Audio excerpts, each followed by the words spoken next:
Buku Think and Grow Rich. Bab 7. Rencana kesuksesan, kristalisasi keinginan menjadi tindakan. Langkah ke-6, menjadi kaya. Anda telah mengetahui bahwa segala hal yang diciptakan atau diperoleh manusia berawal dari hasrat keinginan.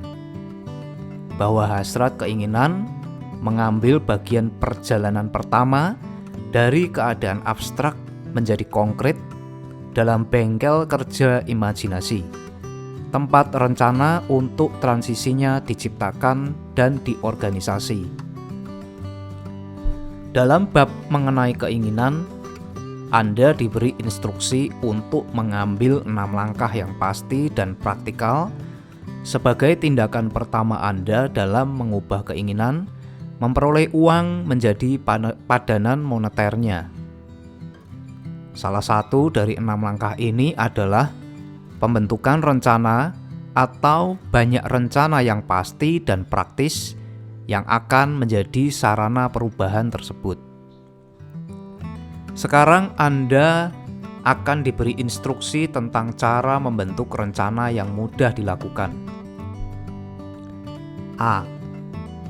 Bersekutulah dengan kelompok orang yang terdiri dari sebanyak mungkin orang yang mungkin Anda perlukan untuk menciptakan dan melaksanakan rencana atau banyak rencana Anda mengumpulkan uang menggunakan prinsip mastermind yang akan dijelaskan dalam salah satu bab berikutnya. Mematuhi instruksi ini mutlak penting. Jangan sekali-sekali mengabaikannya. B. Sebelum membentuk persekutuan mastermind atau para ahli pikir, tentukan kelebihan dan keuntungan yang bisa Anda tawarkan kepada setiap anggota kelompok Anda sebagai tukaran kerjasama mereka. Tidak ada seorang pun yang akan bekerja tanpa batas kalau tidak diberi imbalan secukupnya, walaupun ini tidak harus selalu dalam bentuk uang. C. Aturlah kesempatan untuk menemui anggota kelompok ahli pikir Anda paling sedikit 2 kali seminggu, dan lebih sering kalau mungkin, sampai secara gabungan Anda bisa menyempurnakan satu atau banyak rencana yang perlu mengumpulkan uang. D. Peliharalah keserasian yang sempurna antara diri Anda dan setiap anggota kelompok ahli pikir Anda. Kalau Anda gagal melaksanakan instruksi ini setepat-tepatnya, mungkin Anda akan menghadapi kegagalan. Prinsip ahli pikir tidak dapat dilaksanakan kalau keserasian yang sempurna tidak terjalin. Camkanlah dalam pikiran fakta berikut ini. Pertama, Anda terlibat dalam penanganan pekerjaan yang sangat penting bagi Anda. Untuk memastikan terwujudnya sukses, Anda harus punya rencana yang tanpa cacat. Kedua, Anda harus memiliki keunggulan pengalaman pendidikan, kemampuan dasar, dan imajinasi pikiran-pikiran orang lain. Serasikan dengan metode yang diikuti oleh setiap orang yang telah mengumpulkan kekayaan berlimpah.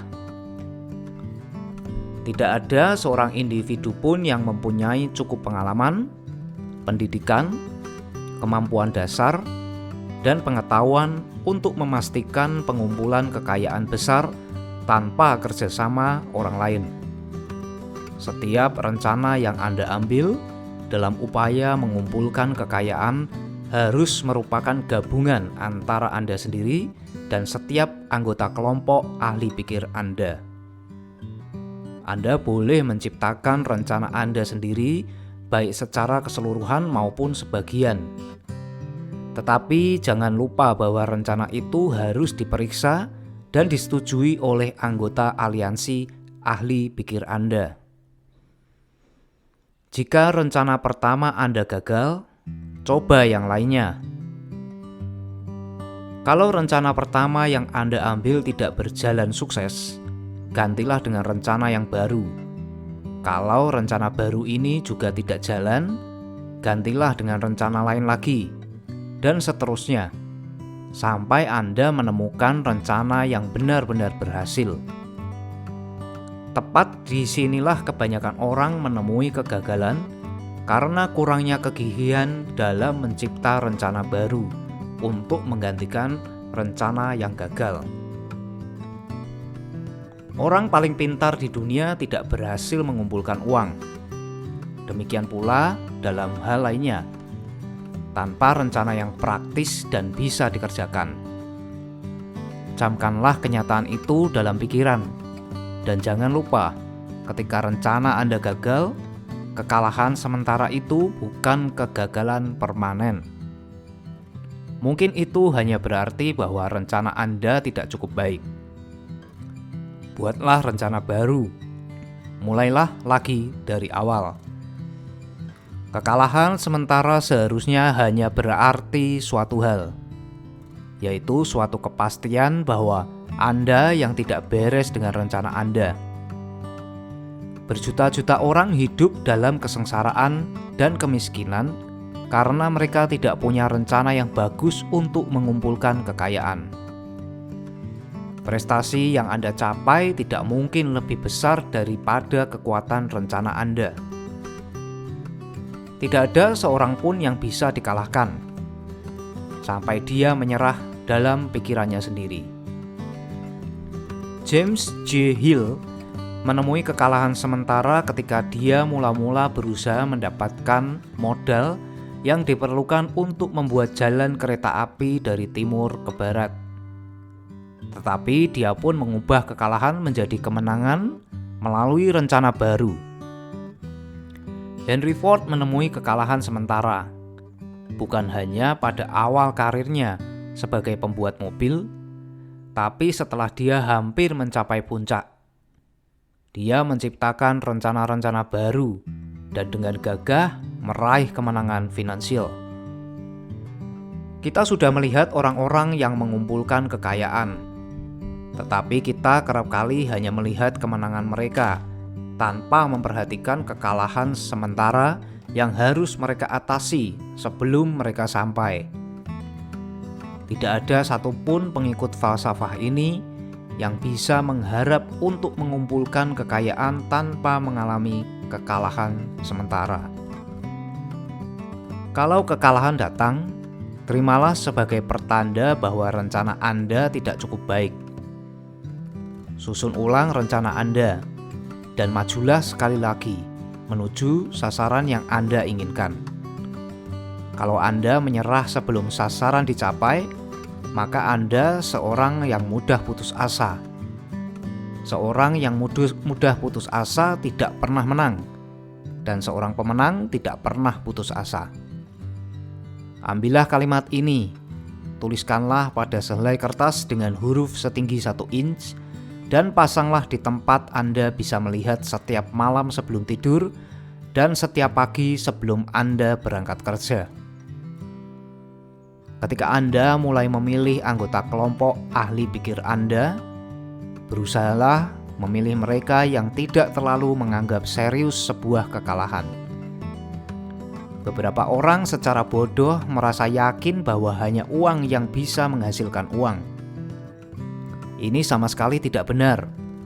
Hasrat keinginan yang diubah menjadi padanan moneternya melalui prinsip-prinsip yang dipaparkan di sini merupakan sarana penghasil uang. Uang itu sendiri tidak lebih dari benda mati. Uang tidak bisa bergerak, berpikir, atau berbicara. Tetapi uang bisa mendengar ketika seorang menginginkannya. Maka panggillah uang supaya datang. Rencana menjual jasa diri. Perencanaan yang cerdik sangat penting untuk meraih sukses dalam setiap upaya yang dimaksudkan untuk mengumpulkan harta kekayaan. Di sini akan ditemukan instruksi terinci bagi mereka yang harus mulai mengumpulkan kekayaan dengan menjual pelayanan atau jasa pribadi. Cukup membesarkan hati untuk tahu bahwa pada dasarnya Semua kekayaan besar mulai dalam bentuk imbalan bagi pelayanan pribadi atau dari penjualan gagasan. Apalagi hal selain gagasan dan pelayanan pribadi, kalau orang tidak punya hak milik apapun yang bisa diberikan sebagai tukaran kekayaan. Asal mula pemimpin adalah pengibul. Secara umum, ada dua jenis orang di dunia. Yang satu dikenal sebagai pemimpin, dan lainnya adalah pengikut. Tetapkanlah sejak awal apakah Anda bermaksud menjadi pemimpin di bidang yang Anda pilih, atau tetap menjadi pengikut. Perbedaannya dalam hal kompensasi sangat besar. Pengikut tidak bisa mengharapkan kompensasi yang berhak dimiliki seseorang pemimpin. Walaupun banyak pengikut membuat kesalahan dengan mengharap imbalan sebesar itu, menjadi pengikut sama sekali tidak memalukan. Sebaliknya, tetap menjadi pengikut juga tidak membanggakan. Kebanyakan pemimpin besar mulai dalam kemampuan sebagai pengikut. Mereka menjadi pemimpin besar karena mereka pengikut yang pintar. Dengan sedikit pengecualian, orang yang tidak bisa mengikut seorang pemimpin secara pintar tidak bisa menjadi pemimpin yang efisien. Orang yang bisa mengikuti seorang pemimpin secara efisien biasanya berkembang menjadi pemimpin paling cepat. Seorang pengikut yang pintar mempunyai banyak keunggulan. Di antaranya adalah kesempatan untuk memperoleh pengetahuan dari pemimpinnya. 11 rahasia besar pemimpin.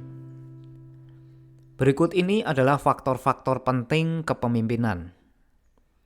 1. Keberanian yang tak tergoyahkan. Ini berdasarkan pengetahuan mengenai orang-orang dan pekerjaan seseorang. Tidak ada pengikut yang ingin dikuasai oleh seorang pemimpin yang tidak memiliki kepercayaan diri dan keberanian. Tidak ada pengikut pintar yang akan mau dikuasai oleh pemimpin seperti itu terlalu lama. 2. Pengendalian pribadi. Orang yang tidak bisa mengendalikan dirinya tidak akan bisa mengendalikan orang lain. Pengendalian diri memberikan teladan yang baik bagi para pengikutnya yang akan ditiru oleh pengikut yang lebih pintar. 3. Rasa keadilan yang tajam. Tanpa rasa kejujuran dan keadilan, tidak ada pemimpin yang akan bisa memerintah dan mempertahankan penghargaan pengikutnya. 4. Keputusan yang pasti. Orang yang mudah berubah pikiran memperlihatkan bahwa dia tidak yakin pada dirinya sendiri dan tidak bisa memimpin orang lain dengan sukses. 5. Rencana yang pasti. Pemimpin yang sukses harus merencanakan pekerjaannya dan mengerjakan rencananya. Seorang pemimpin yang bertindak hanya berdasarkan dugaan tanpa rencana praktikal dan pasti bisa dibandingkan dengan sebuah kapal tanpa kemudi. Cepat atau lambat, dia pasti akan menabrak karang. 6. Kebiasaan melakukan lebih banyak daripada yang dibayar. Salah satu hukuman bagi kepemimpinan adalah perlunya memiliki kemauan.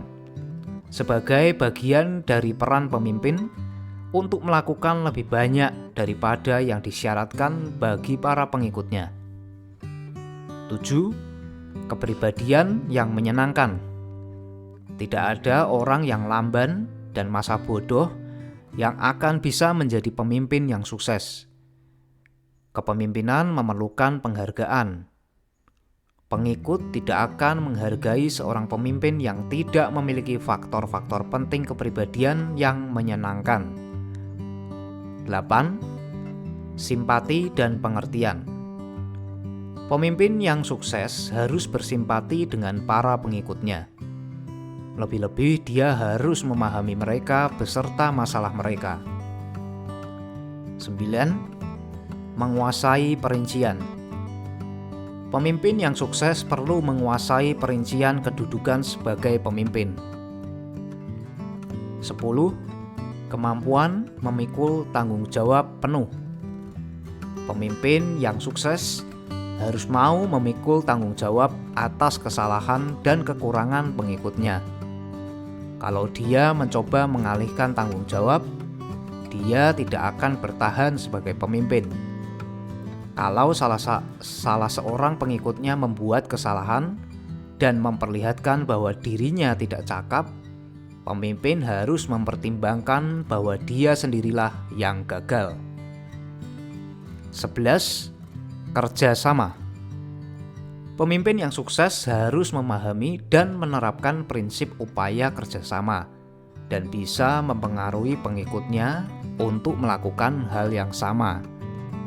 Kepemimpinan memerlukan kekuasaan, dan kekuasaan memerlukan kerjasama. Ada dua bentuk kepemimpinan.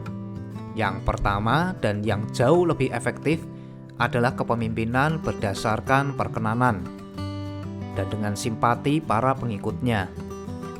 Yang kedua, kepemimpinan dengan paksaan, tanpa persetujuan dan simpati dari para pengikutnya. Sejarah penuh dengan bukti-bukti bahwa kepemimpinan dengan paksaan tidak bisa tahan lama. Kejatuhan dan lenyapnya para diktator dan raja sangat menonjol. Itu berarti rakyat tidak mau mengikuti kepemimpinan dengan paksaan untuk waktu yang lama. Napoleon, Mussolini, Hitler adalah contoh-contoh kepemimpinan dengan paksaan. Kepemimpinan mereka lenyap. Kepemimpinan mereka dengan perkenanan para pengikut adalah satu-satunya jenis kepemimpinan yang bertahan lama. Orang mungkin mau mengikuti kepemimpinan dengan paksaan untuk sementara, tapi mereka tidak mau melakukannya secara sukarela. Kepemimpinan gaya baru akan merangkul ke-11 faktor yang dijelaskan dalam bab ini, di samping beberapa faktor lainnya. Orang yang menggunakan landasan kepemimpinan ini akan mendapatkan kesempatan berlimpah-limpah untuk memimpin dalam bidang kehidupan apa saja. 10 sebab utama kegagalan seorang pemimpin. Sekarang kita sampai pada kesalahan utama para pemimpin yang gagal.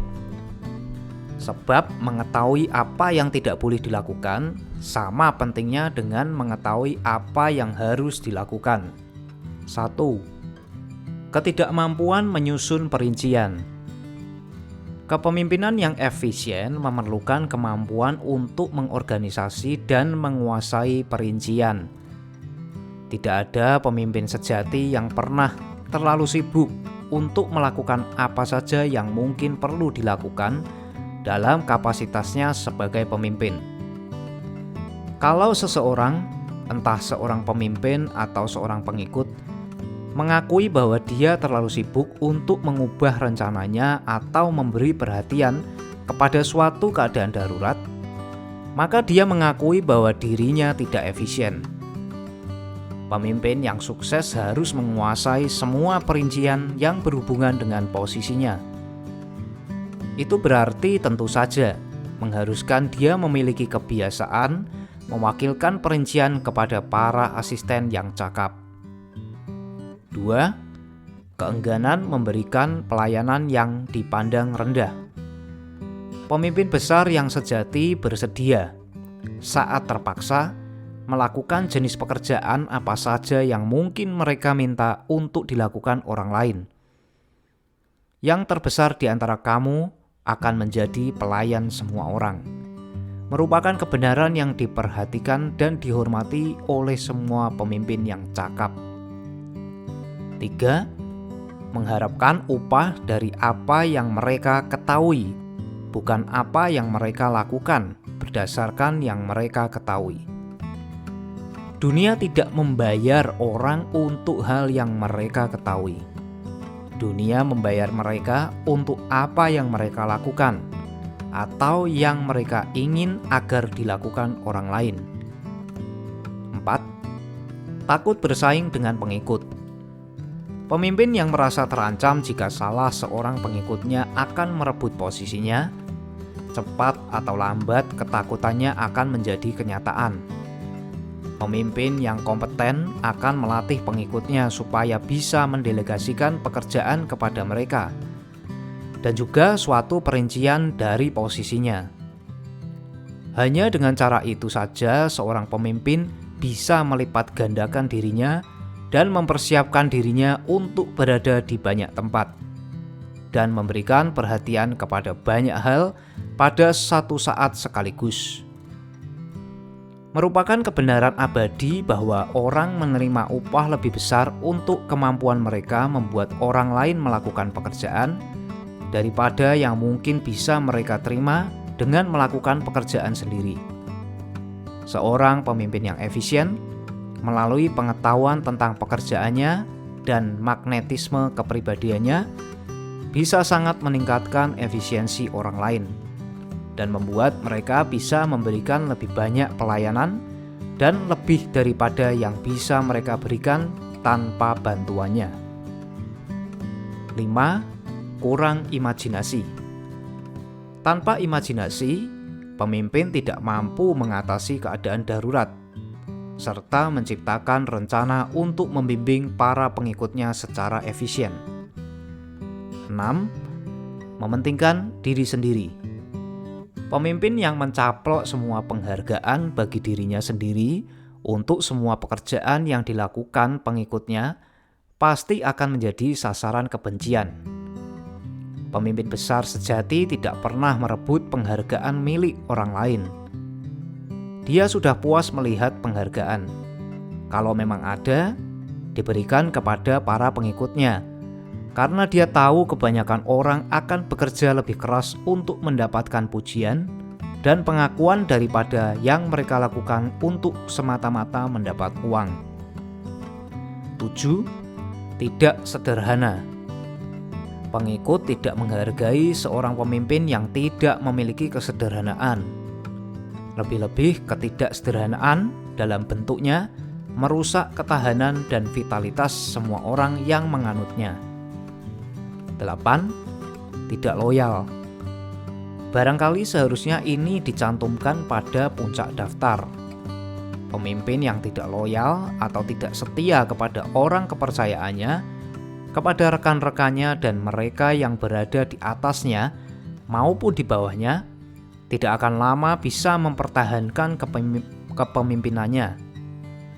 Sifat tidak loyal menandai seseorang yang derajatnya lebih rendah daripada debu dan menyebabkan orang itu menerima penghinaan yang patut diterimanya. Kurangnya loyalitas menjadi penyebab utama kegagalan dalam setiap bidang kehidupan. 9. Menekankan wewenang kepemimpinan. Pemimpin yang efisien memimpin dengan memberi dorongan, bukan dengan menanamkan rasa takut dalam hati pengikutnya. Pemimpin yang berusaha memberi kesan kepada pengikutnya dengan wewenang termasuk dalam kategori kepemimpinan melalui paksaan. Kalau seseorang pemimpin benar-benar merupakan pemimpin sejati, dia tidak perlu mengiklankan fakta itu selain dengan tindak tanduknya, rasa simpatinya, rasa pengertiannya, kejujurannya, dan peragaan bahwa dia mengetahui pekerjaannya. 10. Menekankan jabatan. Pemimpin yang cakap tidak memerlukan jabatan atau titel untuk membuatnya dihormati oleh para pengikutnya. Orang yang terlalu menekankan pada jabatan biasanya tidak banyak memiliki hal lainnya untuk ditonjolkan. Pintu kantor seorang pemimpin sejati terbuka bagi semua orang yang ingin masuk, dan ruang kerjanya bebas dari formalitas atau perbatasan. Ini semua termasuk dalam penyebab umum kegagalan seseorang pemimpin. Setiap kesalahan ini sudah cukup untuk menyebabkan kegagalan. Pelajarilah daftar ini dengan cermat kalau Anda ingin menjadi pemimpin dan memastikan bahwa Anda bebas dari semua kesalahan tersebut. Beberapa bidang yang memerlukan pemimpin besar. Sebelum meninggalkan bab ini, perhatian Anda perlu ditujukan kepada beberapa bidang tanah subur tempat terjadinya kemerosotan kepemimpinan dan tempat pemimpin jenis baru bisa menemukan kesempatan berlimpah-limpah. Pertama, dalam bidang politik ada tuntutan yang paling mendesak untuk pemimpin baru, sebuah tuntutan yang mendekati sebuah keadaan darurat. Kedua, bisnis perbankan sedang mengalami pembaruan. Ketiga, industri memerlukan pemimpin baru. Calon pemimpin di bidang industri untuk bisa bertahan lama harus menganggap dirinya sebagai hamba masyarakat yang tugasnya mengatur perusahaan sedemikian rupa sehingga bisa mengatasi kesulitan kerja yang bisa menimpa individu atau kelompok individu. Keempat, pemimpin keagamaan di masa yang akan datang terpaksa harus memberikan perhatian lebih besar kepada keperluan duniawi para pengikutnya. Pemecahan bagi masalah ekonomi dan masalah pribadinya, dan mengurangi perhatian terhadap masa lalu yang sudah berlalu dan masa depan yang belum tiba. Kelima, dalam profesi hukum, kedokteran dan pendidikan, jenis kepemimpinan yang baru, dan sampai batas tertentu pemimpin baru akan menjadi keperluan yang mendesak, terutama di bidang pendidikan. Pemimpin bidang pendidikan di masa depan harus menemukan cara-cara dan sarana untuk mengajarkan kepada orang lain cara menerapkan pengetahuan yang mereka terima di sekolah. Dia harus lebih banyak mengurus praktik daripada teori. Keenam, pemimpin baru akan diperlukan di bidang jurnalisme. Semua ini hanyalah sebagian kecil dari banyaknya bidang yang memberi kesempatan terbuka bagi pemimpin dan jenis kepemimpinan baru sekarang. Dunia sekarang mengalami perubahan pesat. Ini berarti media yang mengubah kebiasaan manusia harus disesuaikan dengan perubahan tersebut. Media yang dimaksudkan di sini adalah media yang lebih dari lain-lainnya, menetapkan kecenderungan peradaban. Kapan dan bagaimana mendapat pekerjaan yang baik? Informasi yang diberikan di sini merupakan hasil bersih dari pengalaman bertahun-tahun, yang selama itu beribu-ribu orang dibantu untuk memasarkan pelayanan mereka secara efektif. Pengalaman telah membuktikan bahwa media berikut ini menawarkan metode yang paling langsung dan paling efektif untuk saling mendekatkan pembeli dan penjual pelayanan pribadi. 1. Kantor tenaga kerja. Kita harus berhati-hati memilih biro tenaga kerja yang sudah punya reputasi baik saja, yang manajemennya bisa memperlihatkan cukup catatan tentang prestasi dengan hasil memuaskan. Kantor seperti itu relatif masih sedikit sekali. 2. Iklan. Cobalah periksa surat kabar, penerbitan berkala perusahaan, majalah. Iklan khusus biasanya bisa diandalkan untuk memperoleh hasil yang memuaskan bagi para pelamar pekerjaan biasa. Iklan display lebih memenuhi keinginan mereka yang mencari koneksi eksekutif yang biasanya muncul pada bagian surat kabar tertentu yang akan lebih menarik perhatian kelas karyawan yang dicari. Iklan ini harus dipersiapkan oleh seorang ahli yang memahami bagaimana cara mengemukakan kualitas jual yang cukup untuk menghasilkan jawaban. 3. Surat lamaran pribadi. Ini ditujukan langsung kepada perusahaan atau pribadi tertentu yang paling membutuhkan jenis pelayanan yang ditawarkan. Surat lamaran harus diketik rapi dan ditandatangani dengan tangan.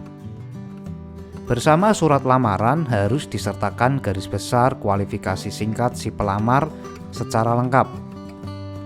Baik surat lamaran maupun lampiran pengalaman atau kualifikasi harus dipersiapkan oleh ahli. Lihat instruksi tentang cara menyediakan informasi. 4. Lamaran melalui kenalan pribadi. Kalau mungkin, pelamar harus berusaha mendekati calon majikan melalui orang yang sama-sama menjadi kenalan mereka. Metode pendekatan ini terutama menguntungkan bagi mereka yang mencari koneksi eksekutif dan tidak ingin tampak seperti orang yang menjajakan diri sendiri. 5. Lamaran secara pribadi. Dalam beberapa kasus, mungkin lebih efektif kalau pelamar secara pribadi menawarkan jasanya kepada calon majikan. Dalam peristiwa seperti itu, pernyataan lengkap mengenai kualifikasi untuk kedudukan yang diincar harus diberikan. Karena calon majikan kerap kali ingin membicarakan catatan orang tersebut dengan rekannya. Cara menyiapkan riwayat singkat atau resume. Riwayat singkat ini harus disiapkan dengan cermat seperti seorang pengacara menyiapkan sebuah kasus yang akan diajukan dalam sidang pengadilan. Kecuali kalau pelamar sudah berpengalaman dalam menyiapkan riwayat hidup singkat seperti itu, dia harus berkonsultasi dengan seorang ahli dan minta jasanya untuk tujuan tersebut. Usahawan sukses memperkerjakan orang-orang yang mengerti seni dan segi psikologi periklanan untuk menyajikan kelebihan barang dagangan mereka. Orang yang akan menjual jasa pribadinya harus berbuat yang sama. Informasi berikut ini harus ditampilkan dalam riwayat singkat. 1. Pendidikan. Nyatakan dengan singkat tetapi pasti sekolah apa yang pernah Anda ikuti, jurusan apa yang Anda ambil di sekolah, dan berikan alasan mengapa Anda memilih spesialisasi itu. 2. Pengalaman. Kalau Anda punya pengalaman yang berhubungan dengan kedudukan yang sama dengan Anda incar, jelaskan sepenuhnya. Sebutkan nama dan alamat atasan Anda terdahulu. Pastikan untuk menceritakan setiap pengalaman khusus yang mungkin Anda miliki dan bisa membantu Anda mendapatkan kedudukan yang Anda cari. 3. Referensi. Hampir setiap perusahaan bisnis ingin tahu semua catatan sebelumnya, apa yang pernah dialami dan sebagainya mengenai calon karyawan yang mencari kedudukan yang memerlukan tanggung jawab. Lampiran pada riwayat singkat Anda copy surat dari atasan terdahulu, guru yang mengajar, orang terkemuka yang penilaiannya bisa diandalkan. 4. Foto diri. Lampirkan pada riwayat singkat Anda foto terbaru diri Anda. 5. Melamarlah untuk kedudukan tertentu. Hindarilah mengajukan lamaran untuk suatu kedudukan tanpa menyebutkan dengan tepat kedudukan tertentu apa yang Anda cari. Jangan sekali-sekali melamar untuk kedudukan apa saja. Itu menunjukkan bahwa Anda tidak mempunyai keunggulan khusus. 6. Nyatakan kualifikasi Anda untuk kedudukan tersebut. Rincilah alasan Anda yakin bahwa Anda memiliki kemampuan untuk memegang kedudukan yang Anda cari. Ini perincian yang paling penting dari lamaran Anda. Hal tersebut akan menentukan lebih dari apapun lainnya, pertimbangan apa yang akan Anda terima. 7. Tawarkan untuk menjalani masa percobaan. Ini mungkin terasa radikal, Tetapi pengalaman telah membuktikan bahwa hal itu tidak pernah gagal untuk memenangkan Anda, paling sedikit dalam satu ujian. Kalau Anda yakin pada kemampuan Anda, ujian itulah yang Anda perlukan. Lagi pula, tawaran seperti itu menunjukkan bahwa Anda yakin pada kemampuan Anda memegang kedudukan yang Anda cari. Itu hal yang paling meyakinkan. Buatlah jenis fakta bahwa tawaran Anda berdasarkan A. Keyakinan Anda akan kemampuan Anda untuk memegang kedudukan yang Anda cari. B. Keyakinan Anda akan keputusan calon atasan untuk mempekerjakan Anda sesudah masa percobaan. C. Tekad Anda untuk memiliki kedudukan tersebut. Kedelapan, pengetahuan tentang bisnis calon atasan Anda. Sebelum melamar untuk suatu kedudukan, telitilah secukupnya tentang calon pemberi kerja terkait bisnis, agar Anda tidak asing lagi sepenuhnya dengan bidang bisnis tersebut. Dan sebutkan dalam riwayat singkat pengetahuan yang telah Anda peroleh dalam bidang bisnis ini. Hal itu menimbulkan kesan yang baik, sebagaimana juga akan menunjukkan bahwa Anda memiliki imajinasi dan perhatian yang sesungguhnya terhadap kedudukan yang Anda cari. Jangan lupa bahwa ahli hukum bukanlah yang paling menguasai ilmu hukum, melainkan orang yang paling baik bersiap agar perkaranya menang. Kalau perkara Anda disiapkan dan disajikan secara semestinya, maka Anda boleh dikata sudah merebut separuh kemenangan sejak awal. Jangan takut membuat riwayat singkat Anda terlalu panjang. Pemberi kerja sama-sama berkepentingan dalam membeli jasa seseorang pelamar yang sangat cakap seperti Anda dalam mencari pekerjaan. Pada kenyataannya, keberhasilan pemberi kerja yang paling sukses terutama adalah kemampuan mereka memilih pekerja yang pintar. Mereka menginginkan semua informasi yang bisa diperoleh. Ingat juga akan satu hal lainnya. Kerapian dalam mempersiapkan riwayat singkat Anda akan menunjukkan bahwa Anda orang yang mau bersusah payah. Saya pernah membantu menyiapkan riwayat singkat beberapa klien yang ingin lebih menonjol daripada orang kebanyakan, sehingga pelamar berhasil dalam lamarannya tanpa wawancara pribadi. Setelah riwayat singkat Anda selesai Anda susun, jilidlah dengan rapi dan berilah judul dengan huruf tempel atau ketikan yang mirip dengan contoh di bawah ini. Buatlah judul khusus untuk setiap riwayat singkat.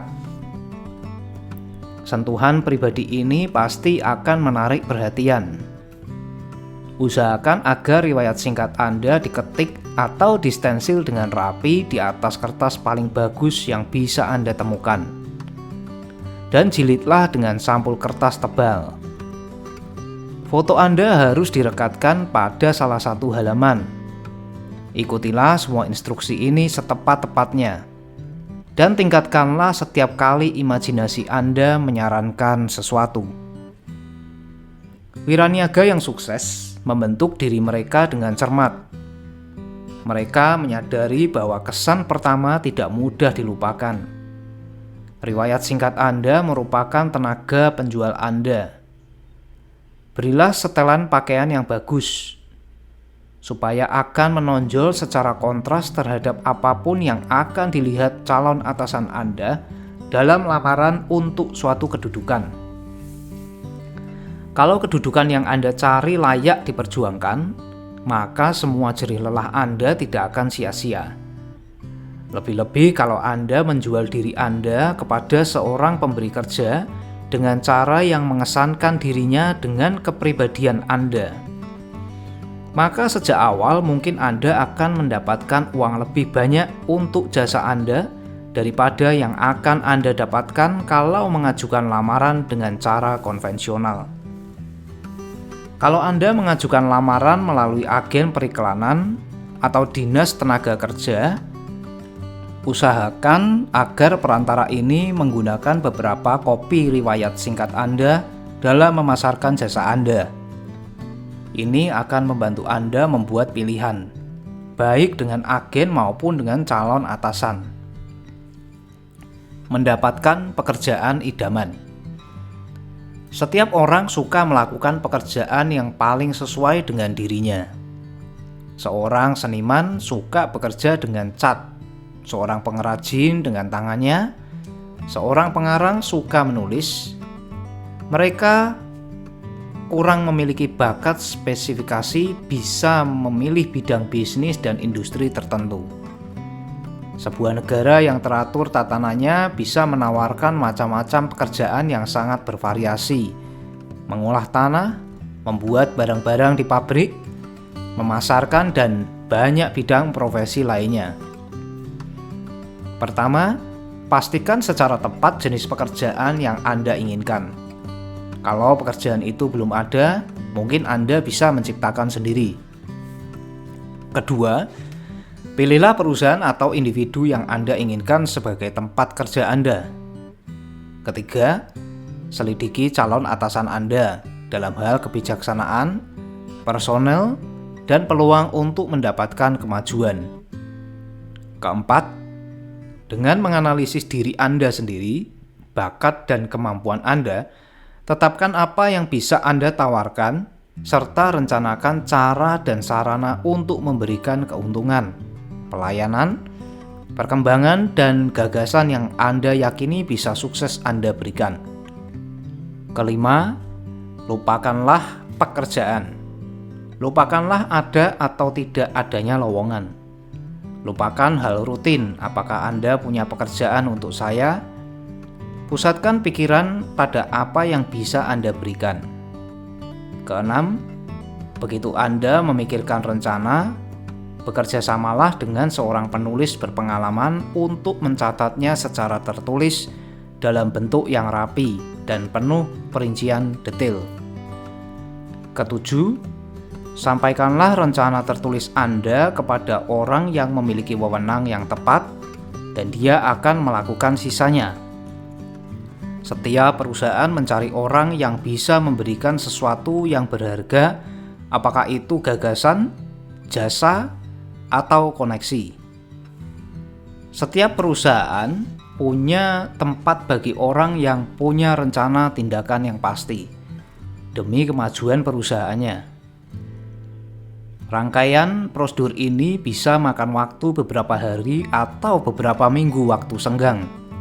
Tetapi perbedaan dalam gaji, kemajuan, dan perhatian yang akan diterima menghemat 1-5 tahun waktu seseorang untuk mencapai sasaran yang dikehendaki.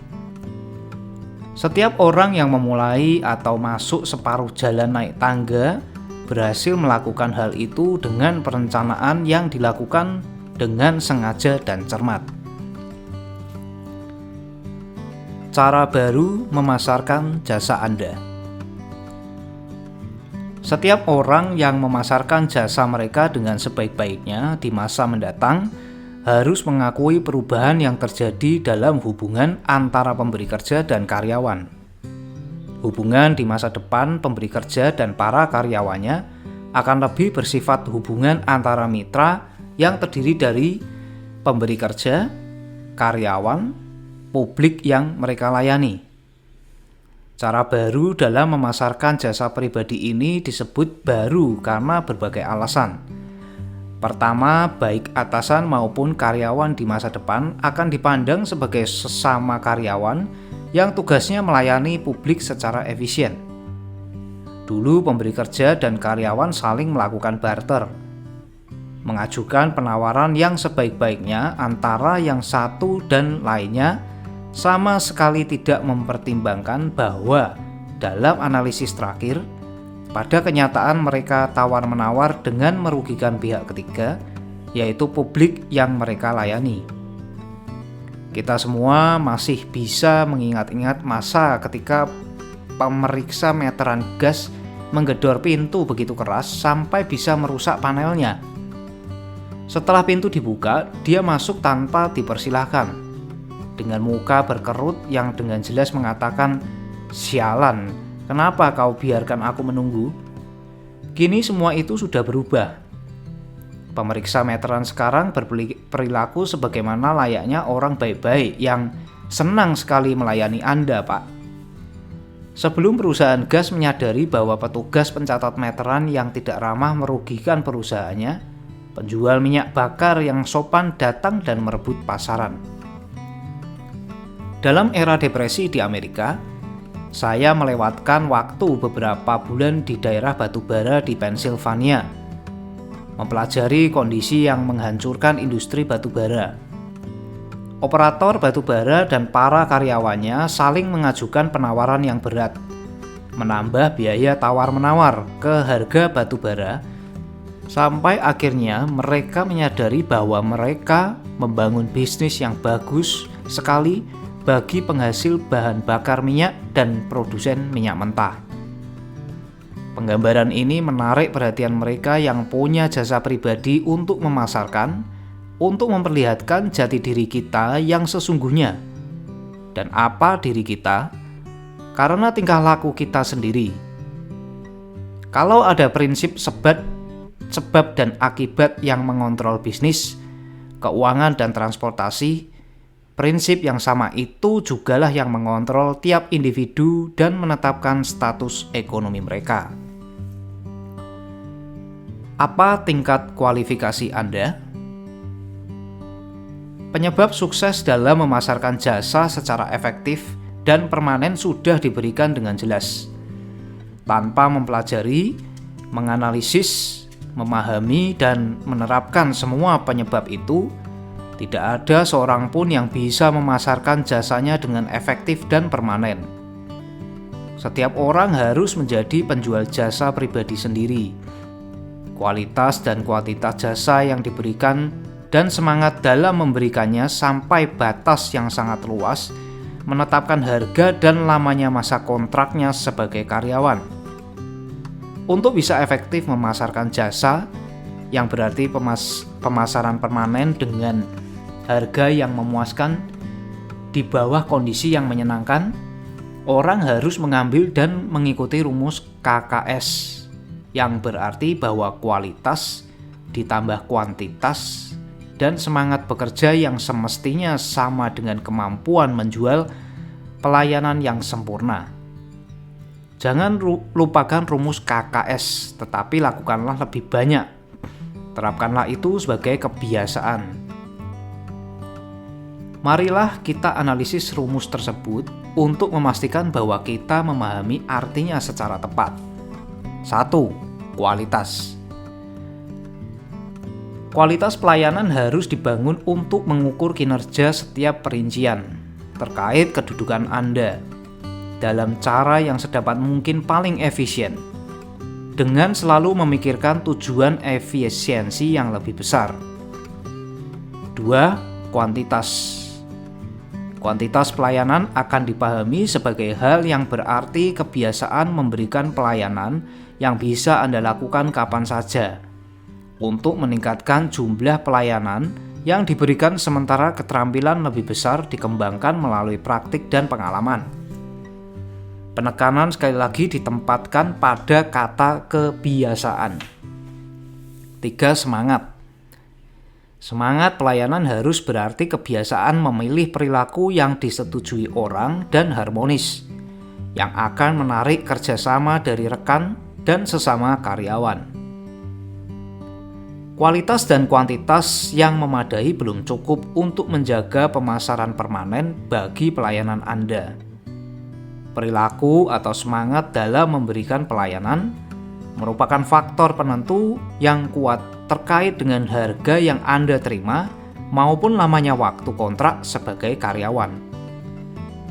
Andrew Carnegie menekankan butir ini melebihi lain-lainnya dalam hubungan dengan penjelasan tentang faktor-faktor meraih sukses dalam memasarkan pelayanan pribadi. Berulang kali ia menekankan perilaku yang harmonis. Dia menekankan fakta bahwa dia tidak akan mempertahankan siapapun, tidak peduli sebesar apapun kuantitasnya atau betapa efisien kualitas kerjanya, kalau dia tidak bekerja dengan semangat keserasian. Carnegie bersikeras agar setiap orang bertindak sesuai persetujuan orang lain untuk membuktikan bahwa dia sangat menghargai kualitas. Dia membangun banyak orang yang menyesuaikan diri dengan standar yang ditetapkannya untuk menjadi kaya raya. Mereka yang tidak mau menyesuaikan diri harus memberikan tempat bagi orang lainnya. Pentingnya kepribadian yang menyenangkan telah ditekankan karena hal itu merupakan faktor yang memungkinkan orang bisa memberikan pelayanan dalam semangat yang semestinya.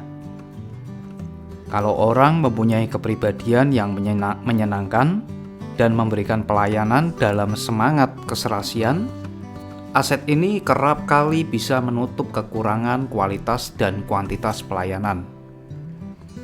Walaupun demikian, tidak ada suatu apapun yang secara sukses bisa menggantikan sikap yang menyenangkan. Nilai penting pelayanan Anda.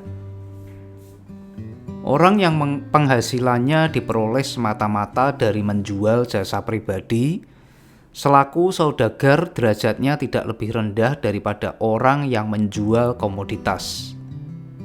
Perlu pula ditambahkan bahwa orang seperti itu harus tunduk sepenuhnya kepada aturan perilaku seperti yang dipatuhi oleh saudagar yang menjual barang dagangan. Ini ditekankan karena mayoritas orang yang hidup dari menjual jasa diri membuat kesalahan menganggap diri mereka bebas dari aturan sikap dan tanggung jawab yang berkaitan dengan mereka yang terlibat dalam penjualan komoditas. Masa kaum perebut sudah lewat. Kini mereka digantikan oleh para pemberi. Nilai modal sesungguhnya dari otak Anda mungkin ditentukan oleh jumlah penghasilan yang bisa Anda peroleh dengan memasarkan jasa Anda. Perkiraan yang layak terhadap nilai modal otak Anda mungkin ditentukan dengan mengalihkan penghasilan tahunan Anda dengan 16/2/3. Sebagaimana masuk akal memperkirakan bahwa penghasilan tahunan Anda mewakili 6% dari nilai modal Anda. Uang dipinjamkan dengan bunga 6% per tahun. Nilai uang tidak melebihi nilai otak. Kerap kali nilai uang jauh lebih rendah. Otak yang cakap, kalau dipasarkan secara efektif, mewakili bentuk modal yang jauh lebih didambakan daripada otak orang yang diperlukan dalam bisnis komoditas. Sebab otak adalah satu bentuk modal yang secara permanen tidak bisa berkurang nilainya karena depresi. Demikian pula bentuk modal ini tidak bisa dicuri atau dihabiskan. Lebih-lebih, uang yang sangat penting untuk melakukan bisnis sama tidak berharganya dengan sebutir kerikil sebelum dipadukan dengan otak yang efisien. 31 penyebab utama kegagalan. Tragedi terbesar dalam kehidupan adalah orang-orang yang berusaha dengan bersungguh-sungguh dan gagal. Tragedi terletak pada jumlah mayoritas sangat besar orang yang gagal dibandingkan dengan yang berhasil. Saya mendapat kehormatan besar untuk menganalisis beberapa ribu orang. 98% diantaranya diklasifikasikan sebagai orang gagal. Hasil analisis saya membuktikan bahwa ada 31 penyebab utama kegagalan dan 13 prinsip utama yang bisa digunakan orang untuk mengumpulkan kekayaan. Dalam bab ini, 31 penyebab utama kegagalan akan dijelaskan. Sementara Anda meninjau daftar tersebut, periksalah sendiri butir demi butir untuk menemukan berapa banyak dari penyebab kegagalan ini yang menghalangi Anda meraih sukses.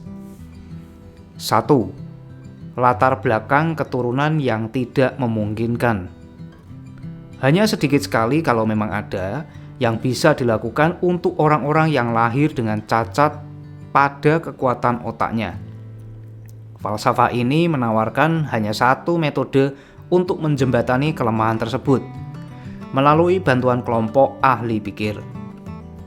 Walaupun demikian, perhatikanlah demi keuntungan Anda bahwa ini satu-satunya dari 31 penyebab kegagalan yang mungkin tidak mudah diperbaiki setiap orang.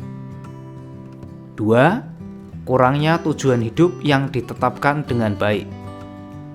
Tidak ada harapan sukses bagi orang yang tidak memiliki tujuan sentral atau sasaran pasti untuk dicapai. 98 dari setiap 100 orang yang pernah saya analisis tidak memiliki tujuan seperti itu. Barangkali inilah penyebab utama kegagalan mereka. 3. Kurangnya ambisi untuk mencapai sasaran di atas rata-rata. Kami tidak menawarkan harapan bagi orang yang tidak peduli atau masa bodoh, orang yang tidak mau membayar harga kemajuannya. 4. Pendidikan yang tidak cukup. Ini kekurangan yang bisa diatasi dengan relatif mudah. Pengalaman membuktikan bahwa orang terdidik sekalipun kerap kali adalah mereka yang dikenal sebagai orang yang membentuk diri sendiri atau mendidik diri sendiri. Diperlukan lebih dari gelar sarjana untuk membuat seorang terdidik. Orang berpendidikan adalah yang telah mempelajari cara mendapatkan apa saja yang diinginkannya dalam hidup tanpa melanggar hak-hak orang lain. Pendidikan tidak berisi terlalu banyak pengetahuan, hanya pengetahuan yang diterapkan secara efektif dan dengan tekun. Orang dibayar bukan semata-mata untuk apa yang diketahuinya, tetapi lebih khusus lagi untuk apa yang mereka lakukan dengan apa yang mereka ketahui. 5. Kurangnya disiplin pribadi. Disiplin datang melalui pengendalian diri sendiri. Ini berarti seseorang harus bisa mengendalikan semua kualitasnya yang negatif. Sebelum Anda bisa mengendalikan keadaan, Anda terlebih dahulu harus bisa mengendalikan diri Anda sendiri. Penguasaan diri pribadi merupakan pekerjaan paling sulit yang akan Anda tangani. Kalau tidak bisa menaklukkan diri sendiri, Anda akan ditaklukkan oleh diri Anda. Anda bisa melihat sekaligus pada kesempatan yang sama sahabat terbaik dan musuh terbesar Anda dengan bercermin. 6.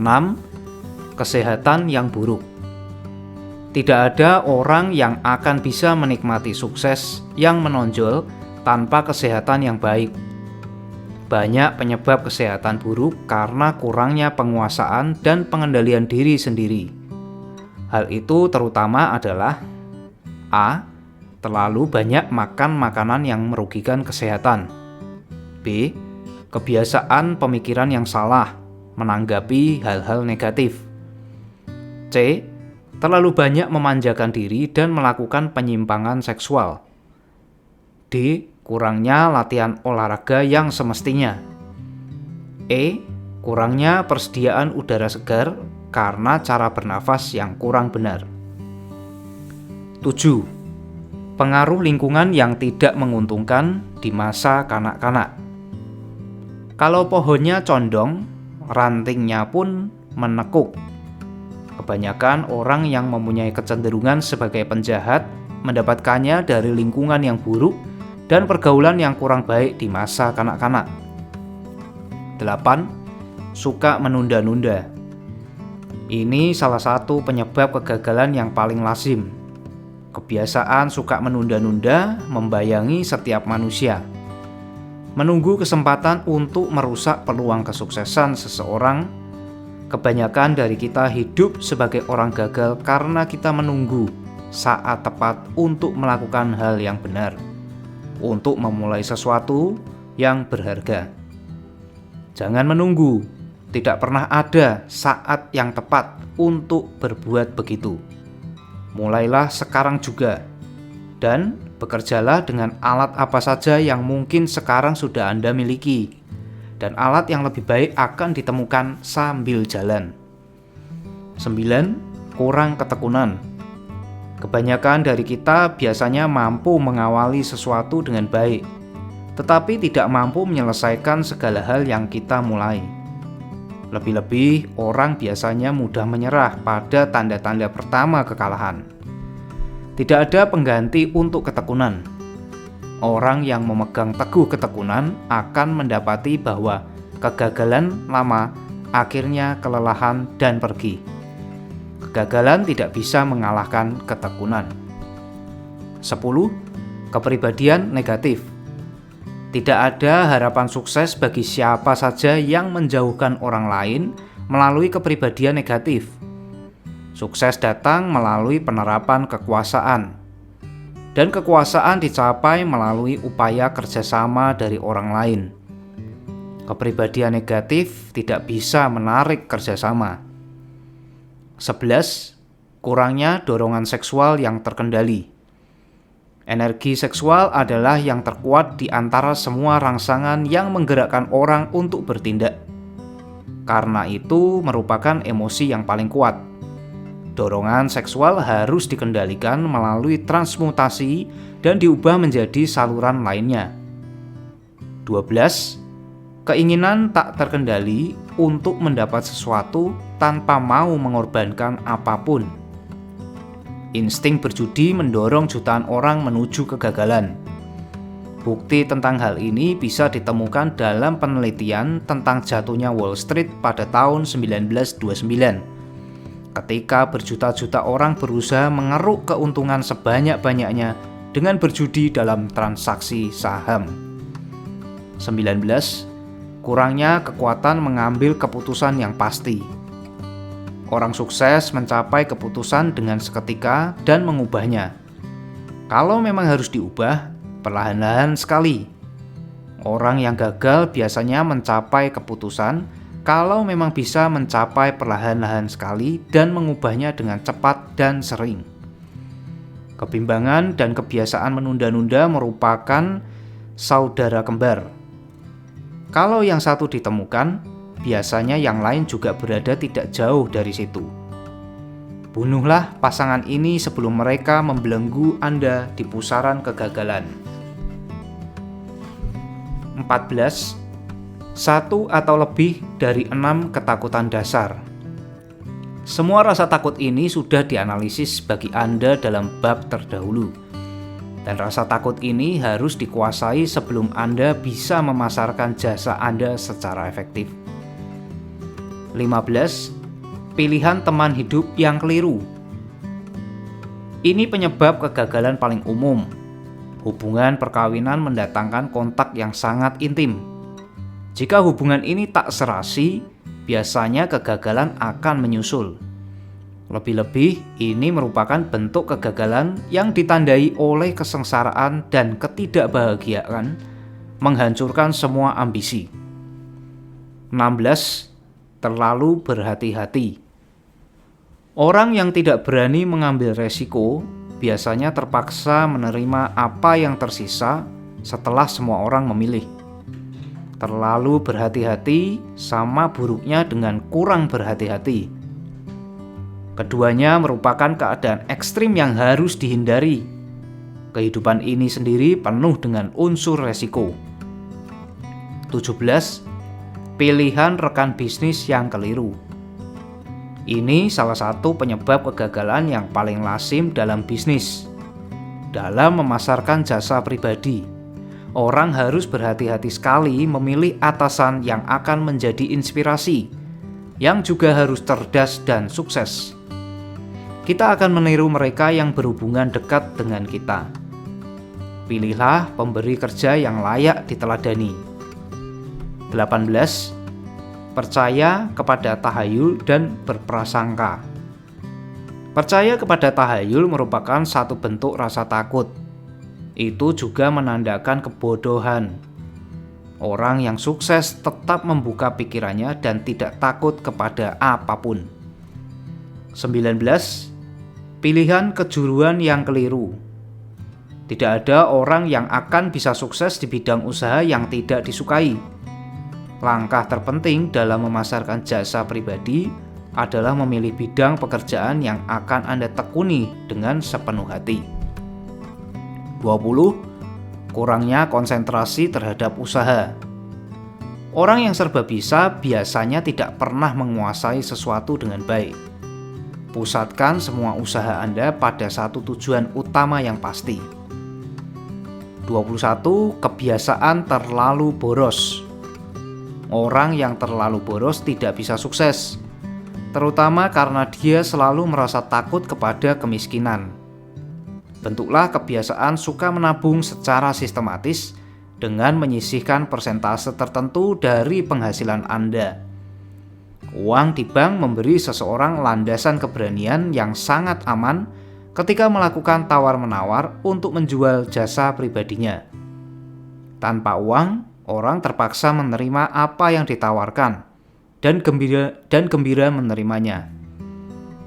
22. Kurang antusias. Kurang antusiasme atau gairah kerja tidak bisa meyakinkan. Lebih-lebih semangat kerja menular, dan orang yang memilikinya di bawah kontrol biasanya disambut baik dalam setiap kelompok. 23. Tidak punya tenggang rasa.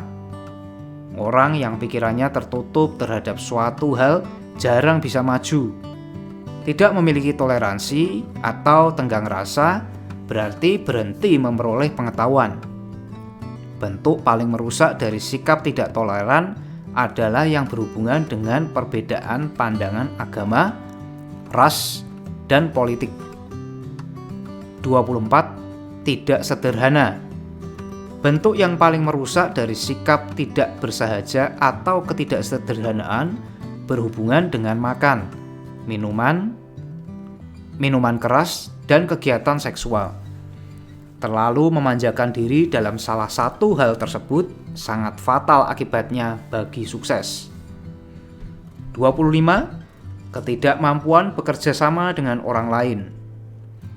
Lebih banyak orang kehilangan kedudukan dan kesempatan besar dalam hidup karena kesalahan ini, daripada karena semua kesalahan lain digabungkan menjadi satu. Ini kesalahan yang tidak akan ditoleransi oleh usahawan atau pemimpin cakap manapun. 26. Pemilikan kekuasaan yang tidak diperoleh melalui usaha sendiri. Anak-anak orang kaya yang mewarisi uang yang tidak mereka peroleh dengan jerih payah sendiri. Kekuasaan di tangan seseorang yang tidak memperolehnya secara berangsur-angsur kerap kali fatal terhadap sukses. Kekayaan yang diperoleh dengan cepat lebih berbahaya daripada kemiskinan. 27. Ketidakjujuran dengan sengaja. Tidak ada pengganti untuk kejujuran. Orang untuk sementara bisa tidak jujur karena dipaksa oleh keadaan yang tidak dikuasainya tanpa kerusakan permanen. Tetapi tidak ada harapan bagi orang yang tidak jujur karena pilihan pribadinya. Cepat atau lambat perbuatannya akan merugikan diri sendiri, dan dia akan membayar dengan hilangnya reputasi dan mungkin bahkan dengan kehilangan kebebasannya. 28. Mementingkan diri sendiri dan sombong. Kualitas ini adalah lampu merah yang membuat orang lain menjauhinya. Keduanya sangat fatal bagi kesuksesan. 29. Menduga dan bukan berpikir. Kebanyakan orang terlalu masa bodoh atau malas untuk memperoleh fakta supaya bisa memakainya sebagai landasan berpikir secara akurat. Mereka memilih untuk bertindak berdasarkan opini yang tercipta melalui dugaan atau penilaian sepintas lalu. 30. Kurang modal. Ini merupakan penyebab umum kegagalan di antara mereka yang memulai bisnis untuk pertama kali. Tanpa cadangan modal yang cukup untuk menyerap kesalahan mereka dan bertahan terus sampai mereka berhasil membina sebuah reputasi. 31. Lainnya. Sebutkan suatu penyebab kegagalan tertentu yang pernah Anda derita yang belum termasuk dalam daftar ini. Dalam 31 penyebab kegagalan utama ditemukan sebuah kisah mengenai tragedi kehidupan yang praktis menimpa setiap orang yang berusaha dan gagal. Akan ada gunanya seandainya Anda berhasil membujuk seseorang yang Anda kenal dengan baik untuk memeriksa daftar ini bersama Anda dan membantu Anda menganalisis diri Anda dengan berpedoman pada 31 penyebab kegagalan. Mungkin akan menguntungkan kalau Anda mencobanya sendiri. Kebanyakan orang tidak bisa melihat diri sendiri sebagaimana orang lain melihat diri mereka. Mungkin Anda salah seorang yang tidak bisa. Tahukah berapa nilai Anda? Peringatan yang paling tua adalah kenalilah dirimu sendiri. Kalau Anda sukses memasarkan barang dagangan, Anda pasti mengenal barang dagangan tersebut. Hal yang sama juga berlaku dalam memasarkan jasa pribadi. Anda harus mengenal semua kelemahan Anda supaya bisa menjembataninya dan menyingkirkannya sama sekali. Anda harus mengenali kekuatan Anda supaya Anda bisa memanfaatkannya ketika menjual jasa Anda. Anda bisa mengenali diri sendiri hanya melalui analisis yang akurat. Kebodohan, ketidaktahuan dalam mengenali diri diperlihatkan oleh seorang pemuda yang melamar suatu kedudukan kepada manajer perusahaan terkenal. Dia membuat kesan yang baik sampai manajer menanyakan berapa gaji yang diharapkannya. Dia menjawab bahwa dia belum memikirkan jumlah yang tepat, kurangnya tujuan yang pasti. Kemudian manajer berkata, "Kami akan membayarmu sesuai dengan nilaimu setelah kami memberimu masa percobaan 1 minggu." "Saya tidak bisa menerima," jawab si pelamar, "sebab saya mendapat lebih dari itu di tempat saya bekerja sekarang." Bahkan sebelum Anda mulai berunding untuk menyesuaikan kembali pembayaran gaji pada kedudukan Anda yang sekarang atau mencari pekerjaan di tempat lain, pastikanlah bahwa nilai Anda lebih tinggi daripada yang Anda terima sekarang. Menginginkan uang adalah satu hal. Setiap orang ingin uang lebih banyak. Tetapi hal itu sama sekali berbeda dengan memiliki nilai yang lebih tinggi. Banyak orang yang keliru menyamakan keinginan mereka dengan nilai diri mereka yang semestinya. Kebutuhan finansial atau keinginan Anda sama sekali tidak ada hubungannya dengan nilai diri Anda. Nilai Anda ditetapkan seluruhnya dengan kemampuan Anda memberikan pelayanan yang berguna atau kemampuan Anda membujuk orang lain untuk memberikan pelayanan serupa itu. Buatlah inventarisasi diri Anda sendiri. Analisis pribadi tahunan sangat penting dalam memasarkan jasa pribadi secara efektif. Seperti halnya inventarisasi dalam perdagangan komoditas. Lebih-lebih, analisis tahunan bisa mengungkap penurunan kesalahan dan peningkatan kebaikan. Orang bisa maju, tetap di suatu tempat atau mundur dalam kehidupan. Tentu saja tujuan seseorang seharusnya adalah maju ke depan. Analisis pribadi tahunan akan mengungkapkan apakah kemajuan telah dicapai dan kalau memang demikian, berapa banyak. Hal itu juga akan mengungkapkan adanya langkah mundur ke belakang yang mungkin telah dilakukan. Pemasaran jasa pribadi secara efektif memerlukan langkah maju seseorang, walaupun mungkin kemajuannya lambat. Analisis pribadi tahunan Anda harus dibuat pada setiap akhir tahun, supaya Anda bisa memasukkan dalam resolusi tahun baru setiap kemajuan yang harus dicapai sesuai dengan hasil analisis. Lakukanlah inventarisasi ini dengan mengajukan kepada diri sendiri pertanyaan-pertanyaan berikut ini.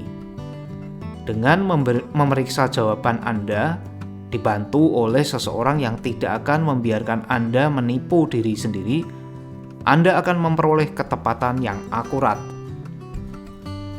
28 pertanyaan analisis diri untuk inventarisasi.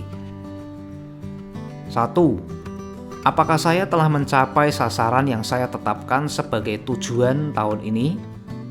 Anda harus bekerja dengan tujuan pencapaian tahun yang pasti sebagai bagian dari tujuan hidup utama Anda. 2. Apakah saya memberikan pelayanan dengan kualitas sebaik mungkin yang bisa saya berikan? Atau dapatkah saya meningkatkan suatu bagian dari pelayanan ini? 3. Apakah saya telah memberikan pelayanan dengan kuantitas sebanyak mungkin yang bisa saya berikan? 4. Apakah semangat perilaku saya serasi dan penuh kerjasama sepanjang waktu? 5. Apakah saya membiarkan kebiasaan suka menunda-nunda menurunkan efisiensi saya? Dan kalau memang demikian, sampai sejauh mana? 6. Apakah saya sudah meningkatkan kepribadian saya? Dan kalau memang demikian, di bidang apa? 7. Apakah saya gigih melaksanakan rencana saya sampai membuahkan hasil? 8. Apakah saya mencapai keputusan dengan seketika dan secara pasti pada semua kesempatan? 9. Apakah saya membiarkan salah satu atau lebih dari 6 ketakutan dasar menurunkan efisiensi saya? 10. Apakah saya terlalu berhati-hati atau kurang hati-hati? 11. Apakah hubungan saya dengan rekan sekerja menyenangkan atau tidak menyenangkan? Kalau memang tidak menyenangkan, apakah kesalahan sebagian atau seluruhnya berada di pihak saya? 12. Apakah saya membuang-buang energi karena kurang berkonsentrasi pada usaha? 13. Apakah saya berpikiran terbuka dan punya tenggang rasa dalam segala hal? 14. Di bidang apa saya telah meningkatkan kemampuan untuk memberikan pelayanan? 15. Apakah saya tidak sederhana dalam satu kebiasaan saya? 16. Apakah saya memperlihatkan secara terang-terangan atau diam-diam suatu bentuk sikap mementingkan diri sendiri? 17. Apakah sikap saya kepada rekan-rekan sekerja saya sedemikian rupa sehingga membuat mereka menghormati saya? 18. Apakah pandangan dan keputusan saya berdasarkan dugaan belaka atau ketepatan analisis pemikiran? 19. Apakah saya mengikuti kebiasaan menyusun anggaran untuk waktu saya, pengeluaran saya, penghasilan saya, dan apakah saya konservatif dalam menyusun anggaran ini? 20. Berapa banyak waktu yang saya baktikan kepada upaya tidak menguntungkan yang mungkin saya gunakan demi kemajuan yang lebih baik? 21. Bagaimana bisa saya mengatur kembali anggaran waktu saya dan mengubah kebiasaan saya sehingga akan lebih efisien dalam tahun mendatang? 22. Apakah saya berbuat salah dengan perilaku yang tidak disetujui oleh hati nurani saya? 23. Di bidang apa saja saya memberikan pelayanan lebih banyak dan lebih baik daripada yang semestinya menurut besarnya pembayaran yang saya terima? 24. Apakah saya tidak adil kepada seseorang? Dan kalau memang demikian, di bidang apa? 25. Seandainya saya membeli jasa saya selama setahun, apakah saya puas dengan apa yang saya beli? 26. Apakah saya telah memilih jurusan yang tepat? Dan kalau tidak, mengapa tidak? 27. Apakah pembeli jasa saya merasa puas dengan pelayanan yang saya berikan? Dan kalau tidak, mengapa tidak? 28. Bagaimana peringkat saya sekarang ini dalam hal prinsip dasar sukses? Membuat peringkat ini dengan jujur dan terang-terangan, dan usahakan agar diperiksa oleh orang yang cukup berani untuk melakukannya secara akurat. Setelah membaca dan mengasimilasikan informasi yang disampaikan dalam seluruh bab ini, sekarang Anda siap menciptakan sebuah rencana praktis untuk memasarkan pelayanan pribadi Anda. Dalam bab ini akan ditemukan penjelasan yang memadai mengenai prinsip-prinsip pokok dalam merencanakan penjualan jasa pribadi, termasuk atribut utama kepemimpinan, penyebab paling umum untuk kegagalan kepemimpinan, pemberian tentang bidang kesempatan kepemimpinan, penyebab utama kegagalan dalam semua bidang kehidupan, dan pertanyaan-pertanyaan penting yang harus digunakan dalam membuat analisis pribadi.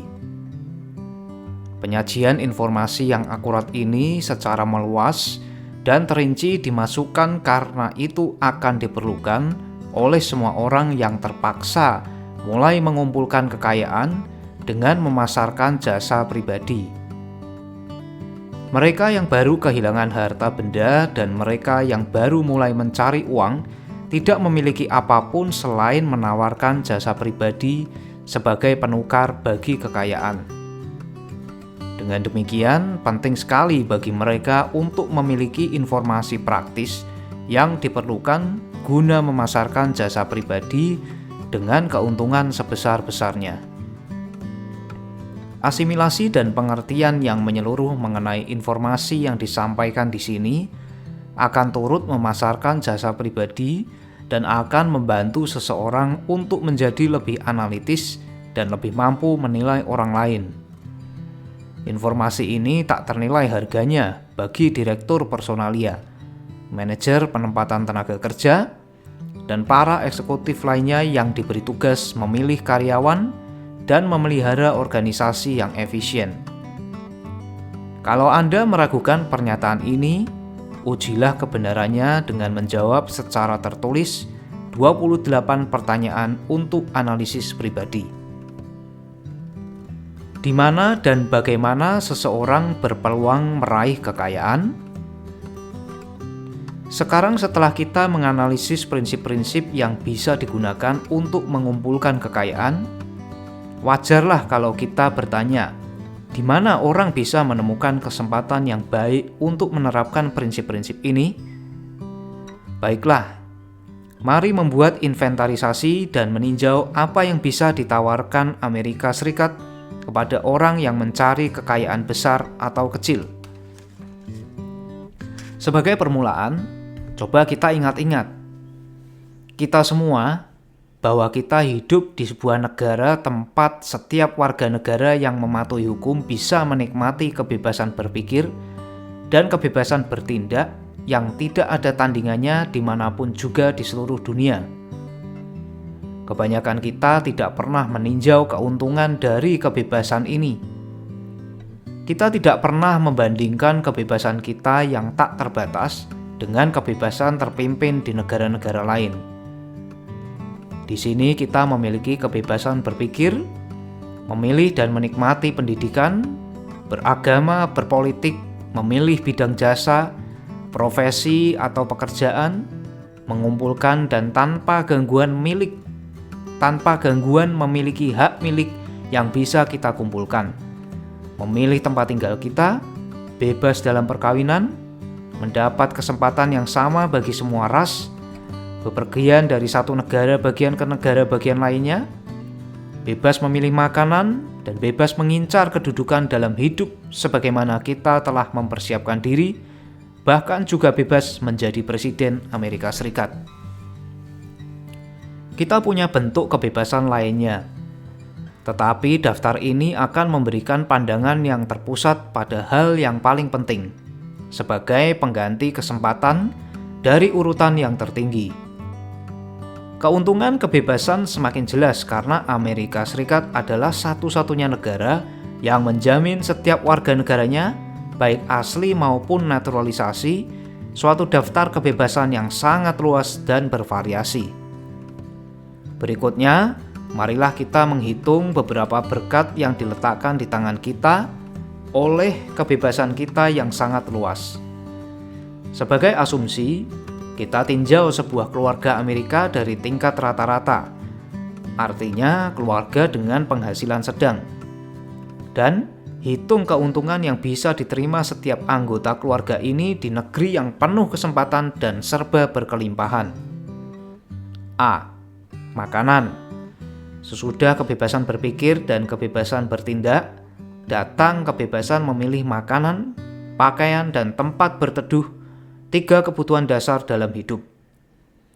Karena kebebasan universal kita, rata-rata keluarga Amerika bisa memperoleh pilihan makanan sesuai dengan selera masing-masing yang bisa ditemukan di mana saja di seluruh dunia, dengan harga yang bisa dijangkau kondisi keuangannya.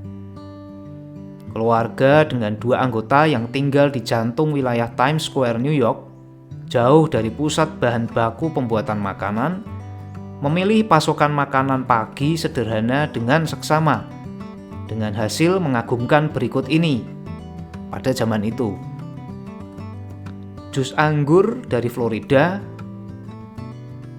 $0,02, menu makanan pagi Replete Wheat $0,02, teh dari Cina $0,02, pisang dari Amerika Selatan $0,025, roti bakar dari Kansas $0,01, telur ayam kampung segar dari Utah $0,07, gula dari Kuba atau Utah $0,005, butter dan krim dari New England $0,03, total $0,20. Bukan hal yang terlalu sulit untuk mendapatkan makanan di negara tempat 2 orang bisa menikmati sarapan dengan apa yang mereka inginkan dengan harga sepicis saja. Amati bahwa sarapan yang sederhana itu dikumpulkan dari Tiongkok, Amerika Serikat, Utah, Kansas, dan New England. Semuanya telah siap disajikan di atas meja, pada jantung kota yang paling sibuk di Amerika Serikat, dengan harga di antara upah buruh yang paling sederhana. Semua harga itu sudah termasuk pajak federal, negara bagian, dan kota. Ini fakta yang tidak disebutkan oleh para politisi ketika mereka berteriak kepada pemilih untuk menggulingkan lawan politik mereka karena pajak yang mencekik. B. Tempat tinggal.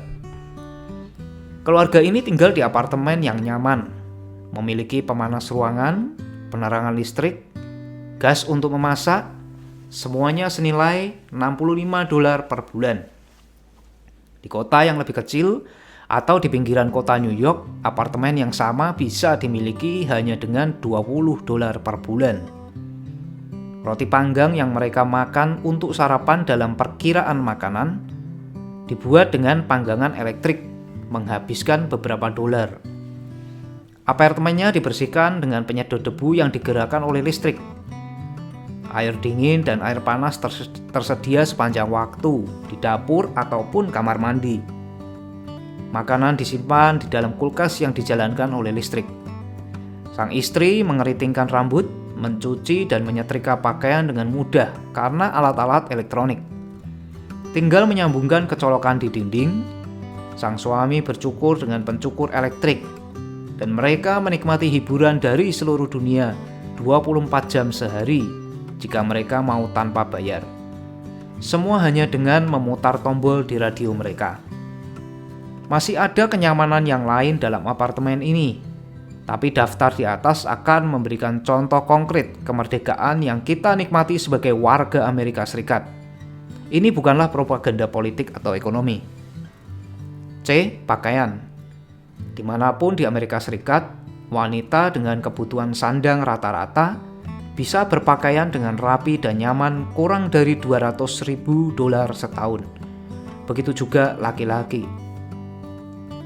Roti yang dimakan untuk sarapan dipanggang pada alat pemanggang listrik yang harganya hanya beberapa dolar.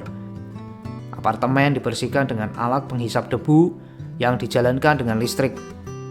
Air panas dan air dingin bisa diperoleh sepanjang waktu di dapur dan di kamar mandi.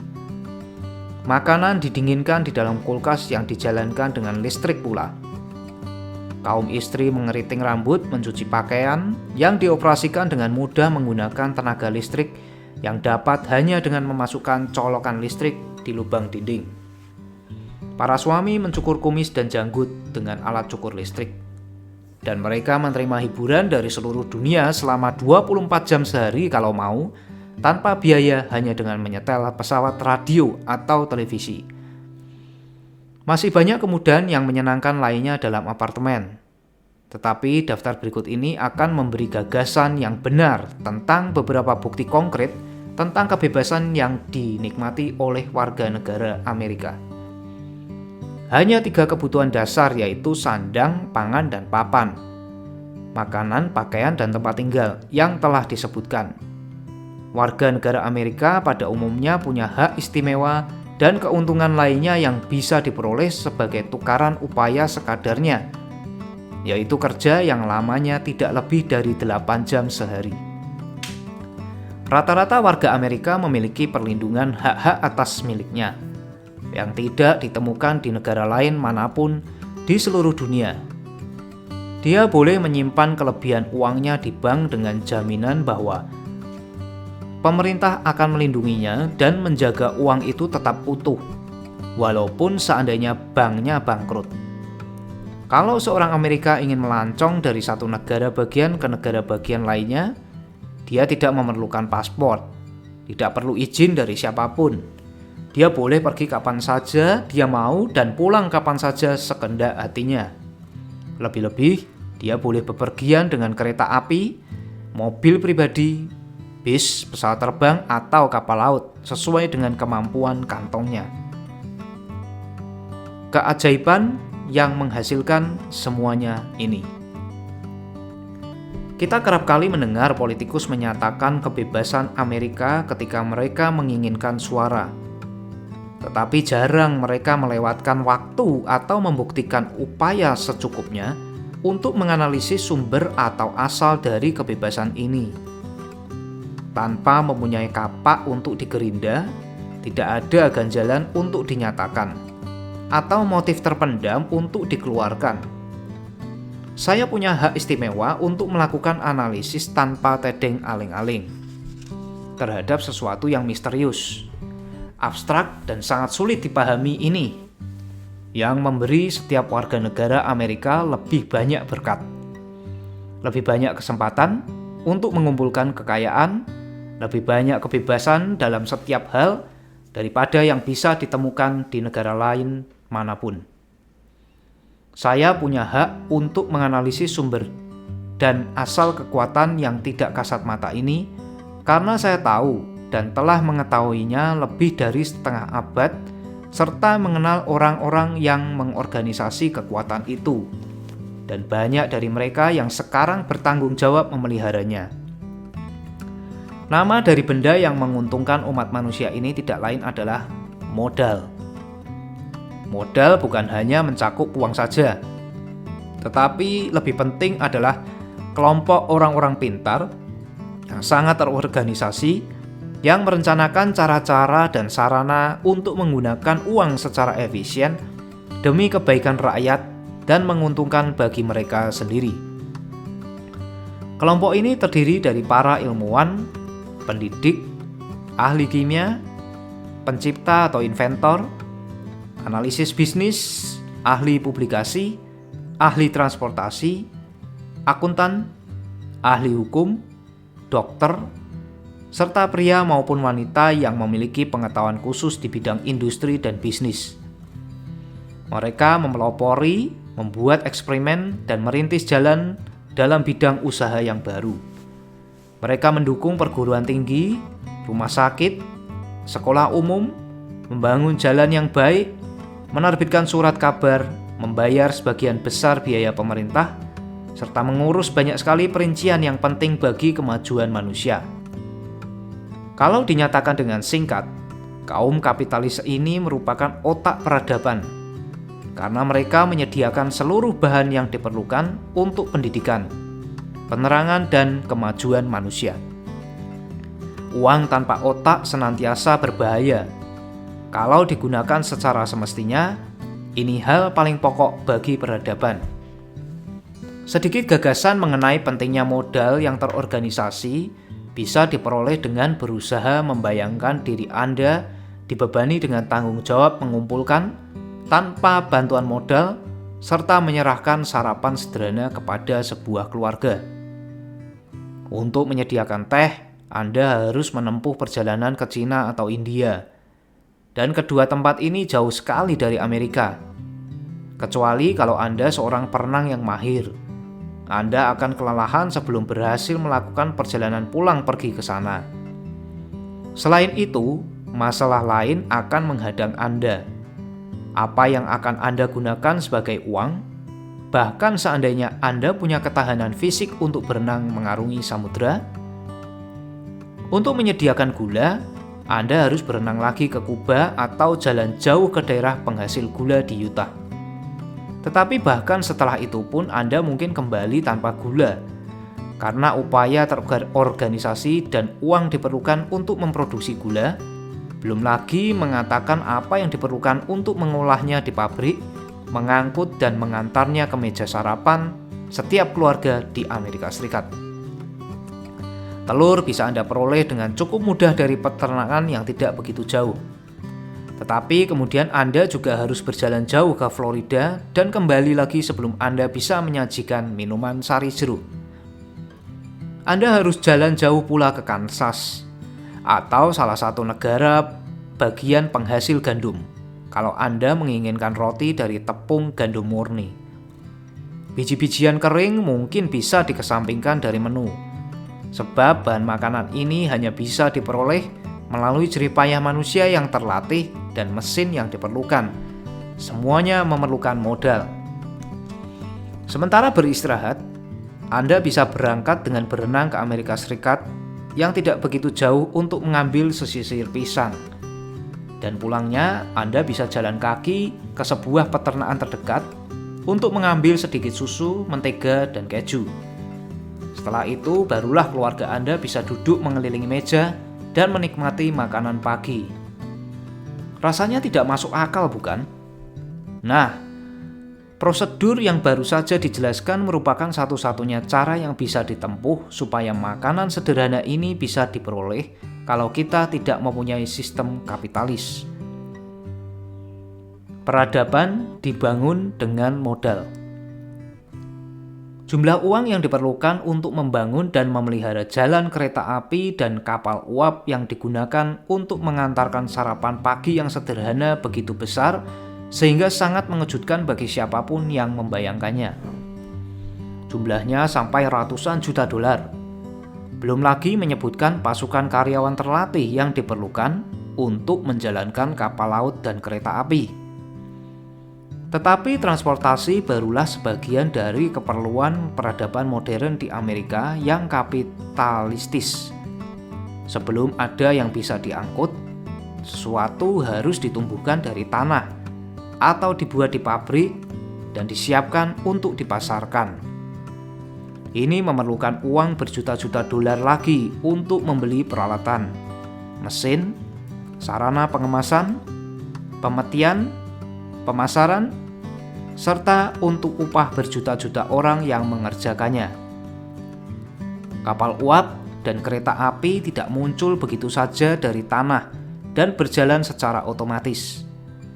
Semuanya ada sebagai respons peradaban, melalui kerja keras dan kepintaran serta kemampuan mengorganisasi oleh orang yang memiliki imajinasi, keyakinan, semangat, ketepatan, dan ketekunan. Orang-orang ini dikenal dengan sebutan kapitalis.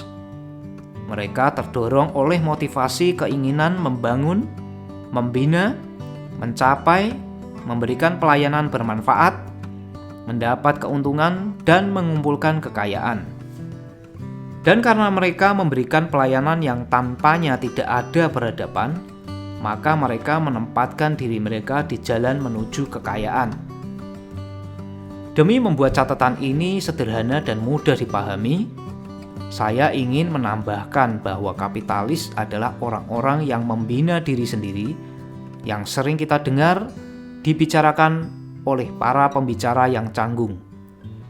Mereka orang yang sama seperti yang biasa disebut kaum radikal, penipu dan politikus curang, serta pemimpin serikat buruh korup sebagai pemangsa keuntungan atau Wall Street. Saya tidak berusaha menyajikan riwayat singkat untuk menyanjung atau menjelek-jelekan kelompok orang atau sistem ekonomi manapun. Tujuan buku ini, tujuan yang saya tekuni selama lebih dari setengah abad, adalah menyajikan kepada semua orang pengetahuan, falsafah yang paling bisa diandalkan untuk dimanfaatkan oleh individu-individu guna mengumpulkan kekayaan sebanyak yang mereka inginkan. Di bawah ini saya telah menganalisis keuntungan ekonomi sistem kapitalis untuk tujuan penjelasan ganda. 1. Bahwa semua orang yang mencari kekayaan harus mengenal dan menyesuaikan diri dengan sistem yang mengontrol semua pendekatan kepada kekayaan, besar atau kecil. 2. Untuk menyajikan gambaran yang berlawanan dengan apa yang ditujukan oleh para politikus dan dermagog yang dengan sengaja mengaburkan persoalan yang mereka kemukakan dengan mengacu kepada modal terorganisasi, seakan-akan hal itu berbisa. Amerika adalah negara kapitalis. Negara ini dikembangkan melalui penggabungan kapital dan modal, dan kita yang mengaku punya hak untuk ikut menikmati berkat kebebasan dan kesempatan, kita yang berusaha mengumpulkan kekayaan di negara itu seharusnya tahu bahwa baik kekayaan maupun kesempatan tidak akan bisa kita peroleh kalau modal terorganisasi tidak menyediakan keuntungan ini. Hanya ada satu metode yang bisa diandalkan untuk mengumpulkan dan secara legal mempertahankan kekayaan, yaitu dengan memberikan pelayanan yang berguna. Tidak ada sistem yang pernah diciptakan sebagai sarana bagi kita untuk bisa secara legal mendapatkan keuntungan hanya dengan kekuatan angka atau tanpa memberikan sesuatu sebagai tukaran nilai yang sepadan dari satu atau lain bentuk. Kesempatan Anda di tengah-tengah kekayaan. Amerika menyediakan semua kebebasan dan semua kesempatan untuk mengumpulkan kekayaan yang bisa diperoleh setiap orang jujur. Jika orang pergi untuk berburu binatang liar, dia pasti akan memilih daerah perburuan tempat binatang liar berlimpah-limpah. Kalau mencari kekayaan, ketentuan yang sama tentu saja akan diikuti. Kalau kekayaan yang Anda cari, jangan lewatkan kesempatan dari sebuah negara yang warganya begitu kaya sehingga kaum wanita membelanjakan berjuta-juta dolar setiap tahun hanya untuk membeli lipstik, pemerah pipi, dan kosmetika lainnya. Kalau uang yang Anda cari, pertimbangkan baik-baik sebuah negara yang membelanjakan beratus juta dolar setiap tahun untuk membeli rokok. Jangan terlalu tergesa-gesa untuk melepaskan diri dari sebuah negara yang rakyatnya bersedia, bahkan dengan penuh gairah, menyerahkan uang jutaan dolar setiap tahun hanya untuk permainan sepak bola, bisbol, dan tinju profesional. Jangan lupa, ini barulah awal dari sumber yang bisa didapat untuk mengumpulkan kekayaan. Hanya segelintir kemewahan dan kebutuhan tidak pokok yang telah disebutkan, tetapi ingat bahwa bisnis memproduksi, mengirimkan dan memasarkan jenis-jenis barang dagangan ini memberikan pekerjaan tetap kepada berjuta-juta orang yang menerima berjuta-juta dolar setiap bulan dan membelanjakan secara leluasa untuk membeli kebutuhan pokok maupun barang-barang mewah. Ingatlah bahwa di balik semua pertukaran barang dagangan dan pelayanan pribadi ini bisa ditemukan kesempatan berlimpah-limpah untuk mengumpulkan kekayaan. Disinilah kebebasan Amerika membantu warganya. Tidak ada apapun yang akan mencegah seseorang terlibat dalam upaya apa saja untuk melakukan bisnis ini. Kalau orang memiliki bakat yang besar, pengalaman dan latihan, maka dia bisa mengumpulkan kekayaan dalam jumlah yang besar sekali. Mereka yang tidak begitu mujur mungkin masih bisa mengumpulkan kekayaan dalam jumlah kecil. Setiap orang bisa mencari nafkah dengan kerja yang tidak begitu berat. Nah, begitulah keadaannya. Kesempatan telah menggelar seluruh kemungkinan di hadapan Anda. Majulah ke depan, pilih mana yang Anda inginkan. Ciptakan rencana, laksanakan rencana itu dalam tindakan, dan ikuti terus dengan penuh ketekunan. Amerika yang kapitalistis akan melakukan selebihnya. Anda bisa mengandalkan hal itu sebanyak-banyaknya. Amerika yang kapitalistis akan memastikan setiap orang mendapat kesempatan untuk memberikan pelayanan yang berguna untuk meraih kekayaan dalam proporsi yang sesuai dengan nilai pelayanan tersebut. Sistem yang berlaku tidak menghalangi seorang pun untuk mendapatkan hal ini. Tetapi sistem tersebut tidak bisa menjanjikan sesuatu tanpa tukaran apapun, karena sistem itu sendiri dikontrol oleh hukum ekonomi yang tidak mengakui maupun memberikan toleransi kepada keinginan mendapatkan tanpa mau memberi. Hukum ekonomi telah dilewati oleh alam. Tidak ada pengadilan tinggi untuk pelanggar hukum ini. Kedua, hukum ini memberikan hukuman kepada pelanggarnya dan penghargaan setimpal untuk yang patuh, tanpa ada campur tangan atau kemungkinan campur tangan manusia. Hukum ini tidak bisa dicabut. Hukum ini kokoh seperti bintang di langit dan tunduk serta merupakan bagian dari sistem yang mengatur bintang-bintang. Bisakah seseorang menolak menerapkan hukum ekonomi? Tentu saja, ini adalah negara bebas, tempat semua manusia lahir dengan hak yang sama, termasuk keistimewaan menolak hukum ekonomi. Kemudian apa yang terjadi?